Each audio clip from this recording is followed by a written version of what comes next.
again, everyone. Mark Hackle, Macomb County Executive, Deputy John Paul Rea, just to kind of give you an update, but also talk about some events that are coming up here in Macomb County. We know there's an opportunity for people to go to macombgov.org for information, but there's also makemacombyyourhome.com where you can get a tremendous amount of information what's going on in and around the county and some of the events, and we're going to highlight a few of those at the end of this. So we just want to update you on what's going on with this COVID crisis or the COVID issue, specifically the Delta variant.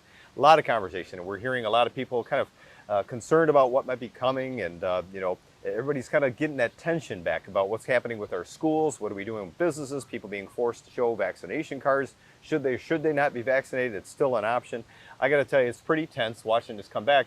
Yet we know just about a month ago, the state got rid of all those executive orders, or specifically the Health and Human Services orders, and there is no declaration of a health emergency. And I think that's the focus, and people are kind of losing focus on that. Right now, there is absolutely no declaration of a health emergency, and there are no health orders in place from Department of Health and Human Services. So with that, we continue to tell people, follow or guide yourself based upon CDC recommendations. And, that's kind of what we've been doing, and that's what our health department does. Yeah. And those recommendations are, get vaccinated. It's a recommendation still.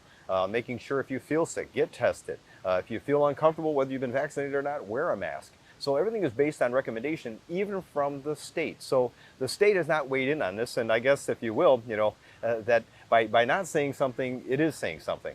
The fact that there is no declaration of a state of emergency, that basically is a statement. The state is not recognizing that there is a state of emergency at this time, and there are absolutely no health orders. So for people to expect the schools to pick that up and declare some kind of an emergency, or a county or local unit of government to do that, we're not seeing that anywhere. There isn't any of that happening throughout the entire state. So we always have and will continue to follow recommendations and support whatever decisions are made on the state basis by giving that information to the public as well if there are mandates. And we're just not seeing any, and they're not there. Mark, it's very interesting where the conversation's going, and like you said, really tense over the past couple of weeks. But the thing that we're focused on, not only from a public health perspective, but also from a community response and an information perspective, is all the tools are there. They're in the toolbox. Whether you choose to get a vaccination, those options are available throughout the community. Whether you choose with the facial coverings as you're going in indoor environments, what it looks like to integrate our kids back in a more stable classroom environment. All those protections, those conversations, not only with the school leaders, but obviously with our public health officials at the county and everything, are going in an ongoing basis. And I think we not only have all those resources ready to be deployed if and when appropriate, but we're pretty confident with where we stand right here, not only in our community response, but also with our healthcare providers too. And people talk about the numbers, okay? Again, they're still far different than they were last year at this time. I mean, when you're talking about the increased number of cases, they're far less than they were this time than they were last.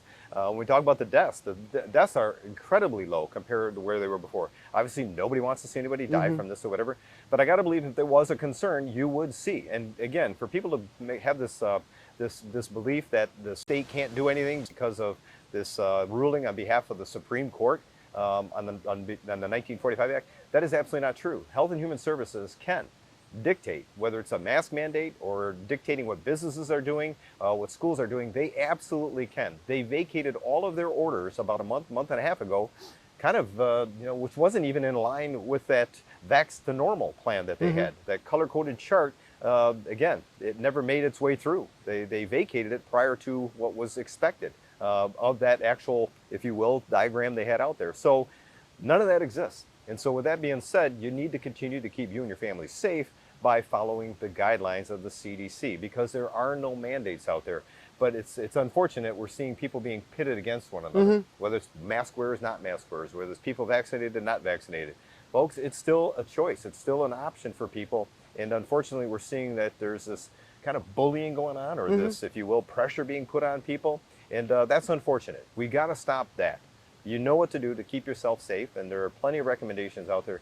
Continue to follow those guidelines and do just that. And we know the healthcare systems are able or better adept at handling people that are ill from this, and obviously, dealing with the recovery from it as well. Mark, we've got the resources at our disposal to respond to whatever the trends are showing, whatever the community data is showing, whatever the science is showing. We're confident in the position that we're in as far as our response from the public health perspective. But as you said too, it seems as if not only the healthcare systems are more adept at not only treatment, but also getting people, the services that they need in the most timely response and everything like that. So having that confidence, having the tools, having the resources, yes, we understand that there may be challenges ahead of us, but we know that we have the ability to respond when they do arise. And there's a lot of events that are taking place. I mean, there is that sense of back to normalcy, if you will, and people are out and about and doing things. And so with that, there's a lot of events taking place, and we want to make sure people understand. Go to MakeMacombYourHome.com. There's events happening all around the state. And again, some of these folks that are cautioning and making people worried from the governor on down are attending events. They're going to functions. They're going to things. But again, I think like most of us,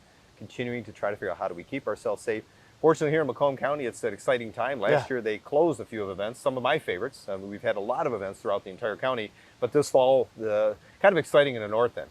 They have these events that are taking place one after another, if you will, and it's right across the top tier of the county here in Macomb, in and around our orchards and kind of our farmlands in Macomb County. But the events that are highlighted, I think, by many, not just in Macomb County. People come to these events, and starting with the Armada Fair, which is going to be starting August 16th and goes to the 22nd. Well, I got to tell you, it's one of the funnest fairs in the entire state of Michigan. It is the Michigan Fair, I guess, if you will. I'm not allowed to say that, but I'm going to say it anyways. I didn't say Michigan State Fair. I just said it's the Michigan Fair. If you haven't had a chance to check out the livestock, the tractor pulls, the crash-em derbies, I mean, and even the food that's there and the rides, I'll tell you, that is one exciting event I enjoy going to. Mark, not only the concerts too, but probably one of the most interesting things, if you hadn't had a chance to get out there in the early days when the festival kicks off, the 4-H pavilion. You see the kids there raising the livestock, raising the pigs and everything like that. The pride that they have in the agricultural community and that heritage is just something that has made sure that this fair is ingrained itself in the community and is just a showcase opportunity to really illustrate the north end of the county. And I haven't been invited to the Crash Derby yet. I've been at the Richmond Good Old Days and done the figure eight, but I have not been invited to participate in that Crash Derby. We got to get you in one of those buses and see how that works. I got a few people that would love to have me in that Crash Derby, and they would love to participate along with me. Yeah, there you go. But again, for those that are putting the Armada Fair together, that was just kind of a plug on my behalf, kind of a shameless opportunity to say, hey, invite me into the Crash Derby. I'll be in that thing. I would actually love that. But again, along with that, right after that, we've got what's going on with the Peach Festival up in Romeo. And again, another highlighted event that's taking place here in Macomb County.